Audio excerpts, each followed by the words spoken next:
Let's start with the NFL draft. And to get things kicked off, I think that the biggest issue in the draft is just what's going on at the top. So let's look at the top 10, the draft order at the top. And the biggest question is going to be, what is Chicago going to do with the number one pick? Obviously, when you got the number one pick, everybody just assumes like, okay, if you have a quarterback, then you can trade out. That is exactly what I believe Chicago should do, is trade out of that pick.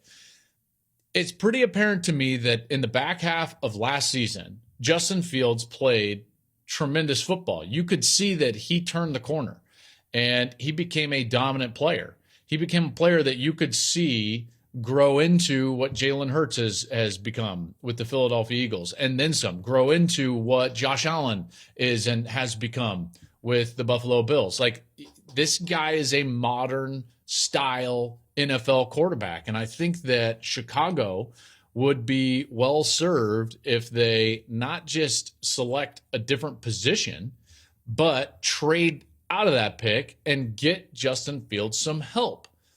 Okay, so to me, it's a lot of this is about value. I don't think that they should just sit in number one and take Jalen Carter and have to pay him number one money.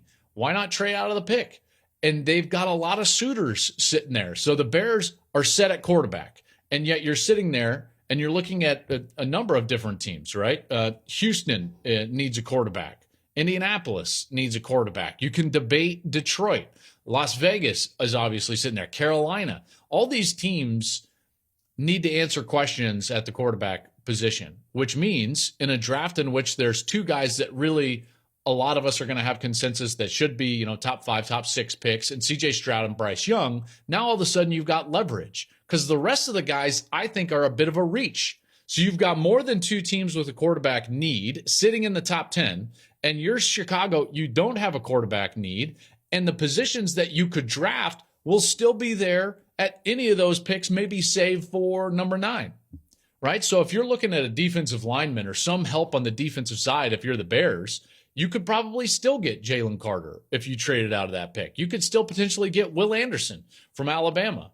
Tyree Wilson is a guy from Texas Tech that a lot of people are high on. Miles Murphy from, Clemson? So there are opportunities for Chicago to get much better. You can get a really good player, probably one you were going to target anyways with that number one pick, and get value. You look at some of the previous trades for that number one pick. Everyone obviously in 2012, Washington traded up from 6 to 2 to take RG3. They gave two more firsts, the 6th and the 2 more firsts and a second. The Rams traded up in 2016 from 15 to 1. They gave up another first, 2 seconds, 2 thirds. You're going to get a haul. The Bears have a lot of needs. They can help their roster a great deal by trading out of that pick. I think Philadelphia is a great model. They reminded me a lot of really the Seahawks team that won the Super Bowl, because you can build a great roster when you're not paying your quarterback second contract money.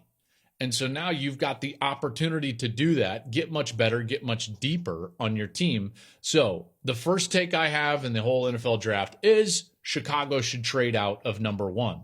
And the reason that they should trade out of number 1 is because they've got the leverage there, and the leverage is Bryce Young. Hey, thanks for watching. If you enjoy that clip, make sure you click subscribe somewhere down here.